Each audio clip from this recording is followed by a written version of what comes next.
আমি বাপে কি একটা ছাগল দিল কাল তুমি হাতে দেখা করতে গেঞ্জি কিনবো প্যান্ট কিনবো ঘুরতে যাবো। চল তাতে চল ছাগল কিনতে হবে বুঝছো, ছাগল কিনে একটা শালা গিয়ে গেছে আমি বুঝোস নাই। উস্তাদ সামনে ঈদ, আজকে একটা ভালো দাইন মেলা লাগবে। উস্তাদ উস্তাদ তাড়াতাড়ি চল, এই ছাগল কি তোমার নাকি?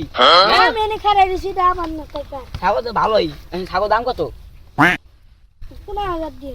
আরে এত না, এর কম যাও, কম হবে। কম না। ছাগল তোমার 10,000 টাকা দিলে দাও, না অন্য দোকানে যাই, আমার অনেক জায়গায় মানে ছাগল কেনার জায়গা আছে বুঝো নাই, আমি একটা ছাগল না বুঝছো, ছাগল 10,000 টাকা একদম দিবা। আব্বা সারা গিয়ে যা পাই তাই বেশি নাই। Nope. চলেন তো ছাগল কিনতে যাবো, চলেন। এ ভাই দাঁড়ান দিয়ে যান। কি হয়েছে? ভাই টাকা দেন, নিয়ে যান। টাকা দাও, 10,000 দাও, এই টাকা দাও। ছাগল দেন। ছাগল নিয়ে চলো হ্যাঁ দিলে ছাগল কিনে লাভ হয়েছে বুঝছো। উস্তাদ আজকে ছাগলটা কিনে শেষ। বেটা কিনে লাভ হয়েছে, অনেক ভালো লাভ হয়েছে। বুঝতে মাসে হ্যাঁ বেটা বেচা যাবে মনে করে তুমি ভাই বেটা 25,000 টাকা বেচা যাবে, লাভ হয়েছে ভালো বুঝছ নাই। কি রে আমার ছাগল কো? আব্বা ছাগল তো শেলে নিয়ে গেছি। এত বড় ছাগল এলে তাই নিয়ে আবার নাকি?